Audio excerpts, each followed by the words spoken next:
Welcome to the Reset Mantra. I'm your host, Sabina Maharjan. This podcast aims to support your journey in resetting your mind, body, and soul by sharing insightful stories and conversations with experts and guests from diverse backgrounds.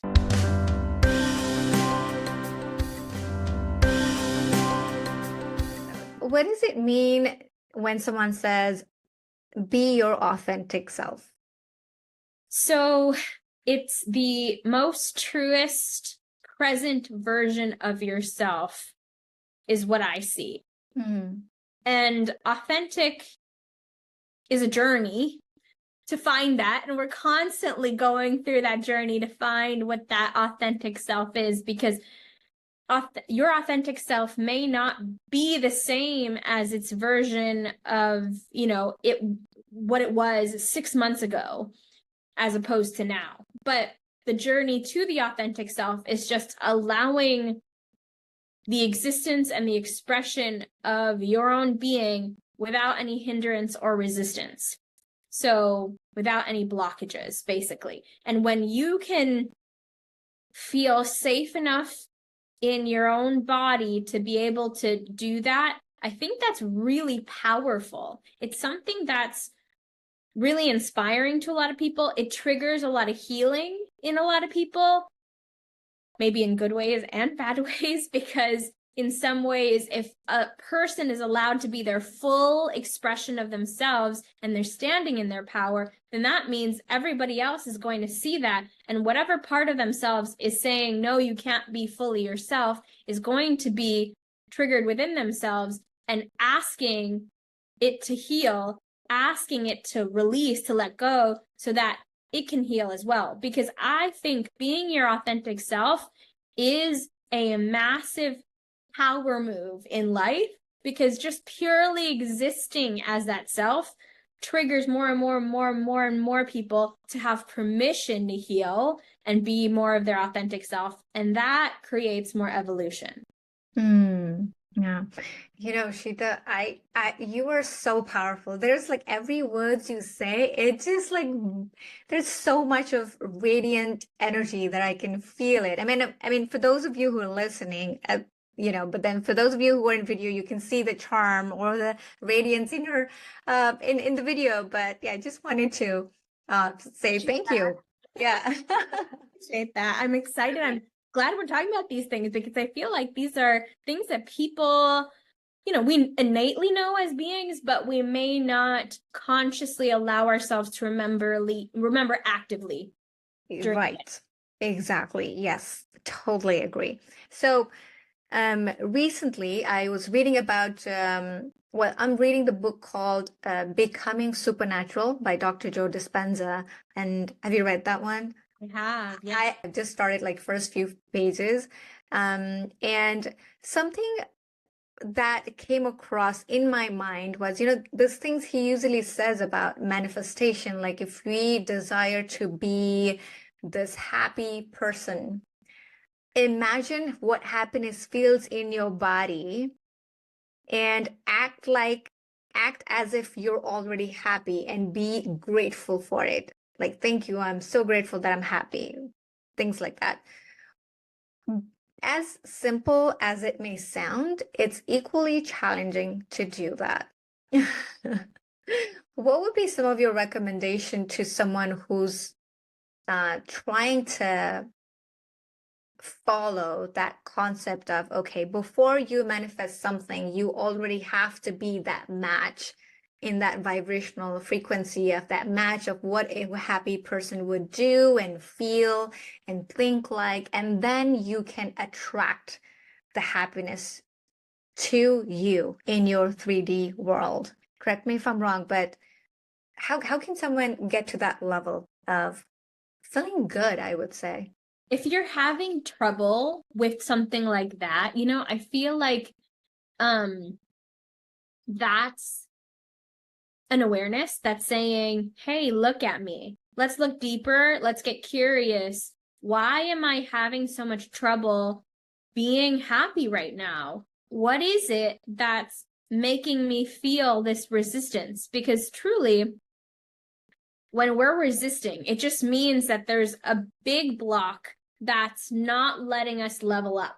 So I would encourage someone to really ground, call back their energy. And then if you're someone who likes to journal, or if you're someone who likes to meditate, do it in whichever form works for you. But really ask, one, heal your inner child, or two, start to write down moments where you notice that these things or instances don't make you happy.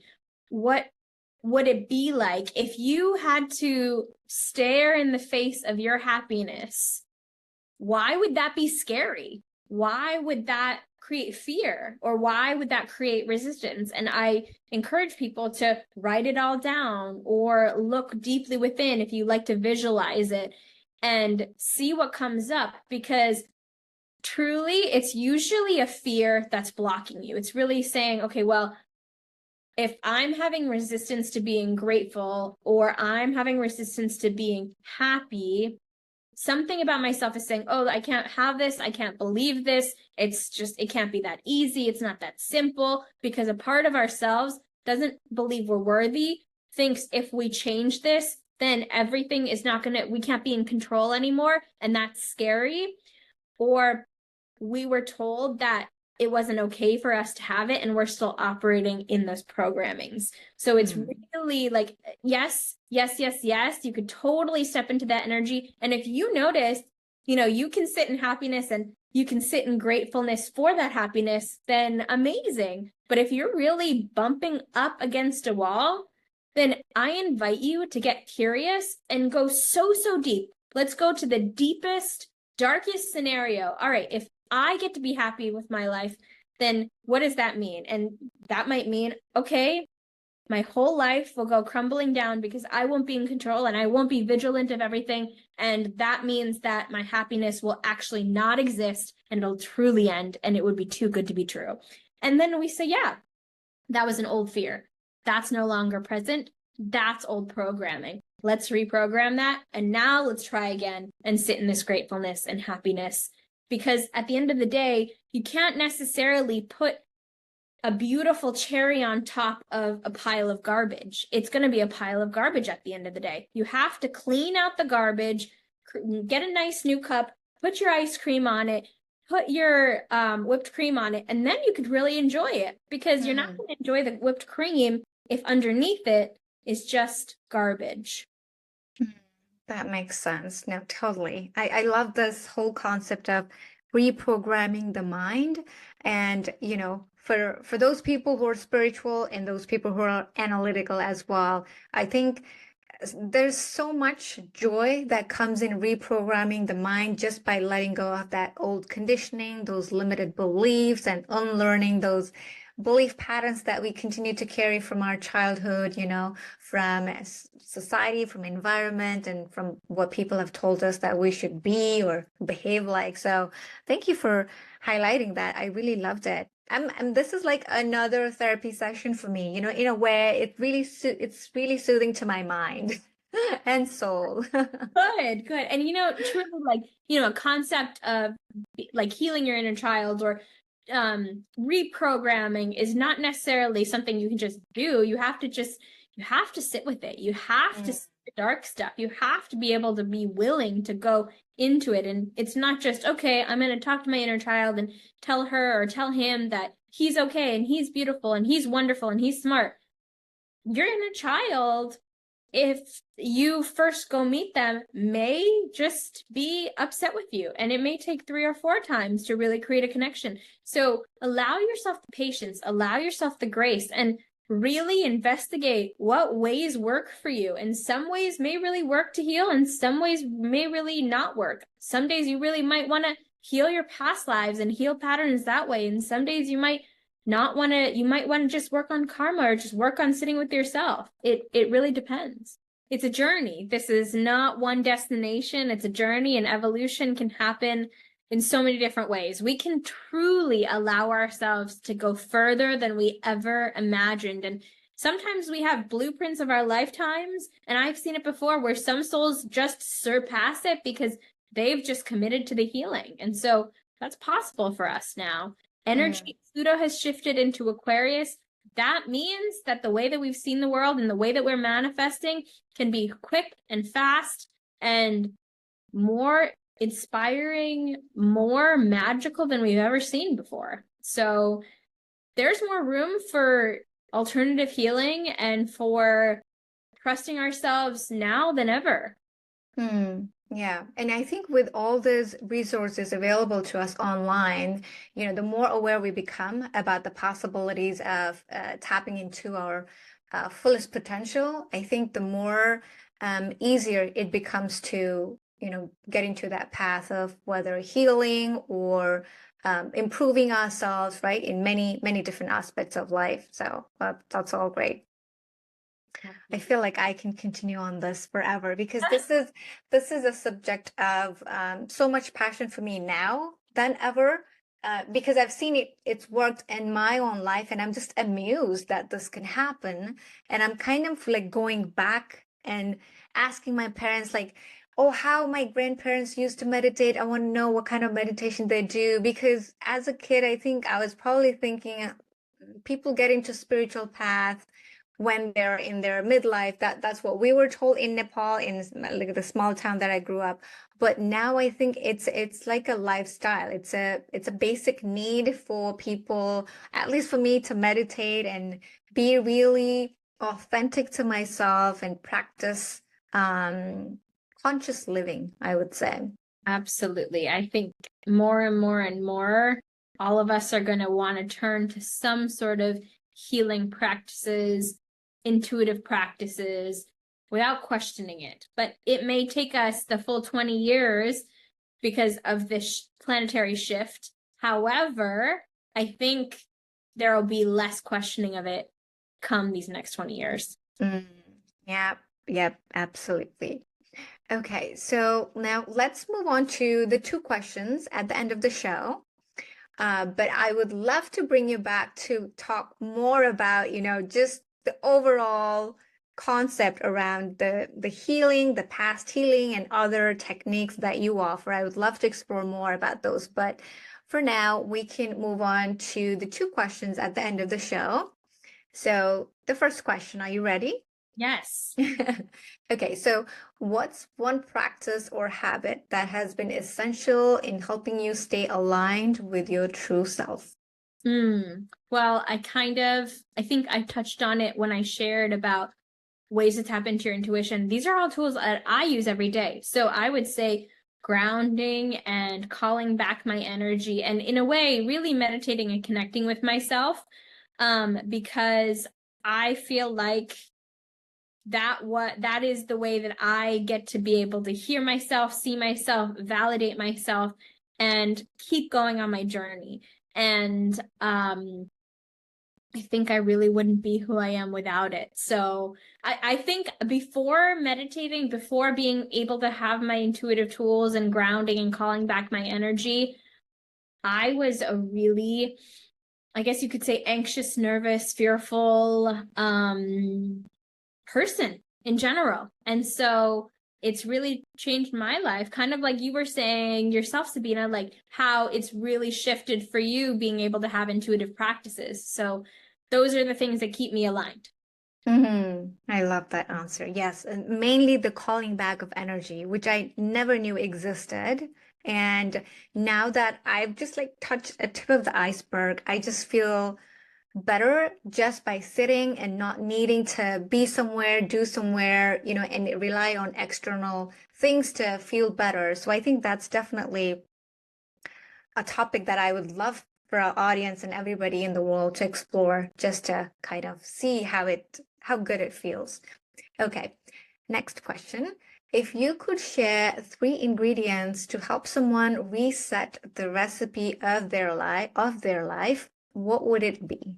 It would be, well, kind of like for myself, it would be grounding, self-trust or self-awareness, and it would be Well, it would be really calling back your energy.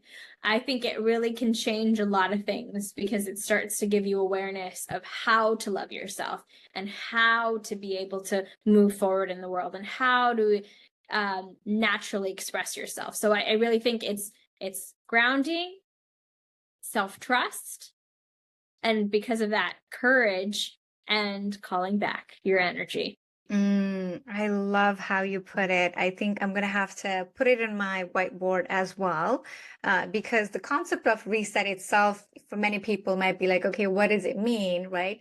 But when you mentioned about self-trust, I think that's a key factor in, when you, especially when you reset your life and how you move forward from that point, right? So those are phenomenal concept. I think it kind of gives that full picture of what a reset looks like. It's been my recipe is for now to reset my life. So if it helps anybody else, that makes me really happy because I think, we're here to be able to help uplift one another. We're here to heal and evolve together. And I think this journey is nothing without being able to be of service and help others. And we're all in it together on this ride. So it's exciting to be able to see the shifts in the world as we're experiencing them now. Yes, absolutely. So I know before I let you go, a quick question. You mentioned a little bit about some upcoming workshop and retreats. What are some of the most interesting projects that you're looking forward to? So some really exciting stuff. If you are into television or movies at all, I can't say too much because it's a little bit on the down low, but if you stay tuned on my website and you follow me on social media at Clairvoyant Healer Ishita, then you're going to be able to see an upcoming movie I'll be in next year, and then also a TV show that I'll be releasing on intuitive tools and how to tap into your intuition. And I always have workshops, and those are monthly, so you can always come and join them. I have my psychic and mediumship private containers, so you can work with me privately and learn how to become a psychic, be a medium, and use this for any part of your life. It doesn't have to be because you want to be a psychic, just so that you can enhance your life is enough. And I have my retreat coming up in Bali around manifestation. So we're going to be doing amazing manifesting in Bali on the 8/8 Lionsgate portal, one of the most powerful days numerologically to manifest. But next year I may have another retreat in a different location. So stay tuned for that. You can find all that information out on clairvoyanthealerishita.com. And then if you would like to listen to any meditations, I have some meditations on Soul Healer, Ishitapama. If you find that on Spotify or Apple Podcasts, you can check that out. There's a divine partnership meditation that really aligns you to your divine partner if you're looking for a soulmate, or there's an inner child one. And last but not least, I'm on YouTube, and there's some free classes that you can take there too. Amazing. That's a lot of variety of, the services that you offer. And I'm very looking forward to the movie. I can't wait. Yes. And I will be putting all the links in the show notes below so people can, find out how to connect with you further, because there's definitely more to this. But thank you so much, Ishita. This has been such a great conversation. I really appreciate you spending the time. Thank you so much. Thank you for joining me this week on The Reset Mantra. I am Sabina Maharjan. Join me again next week, and in the meantime, please subscribe and leave me a review. If you have someone who you think will be great on the show, please get in touch and find me and the podcast on Instagram at I am Sabina Maharjan and at The Reset Mantra. I'm so looking forward to next week, and I'll catch you then.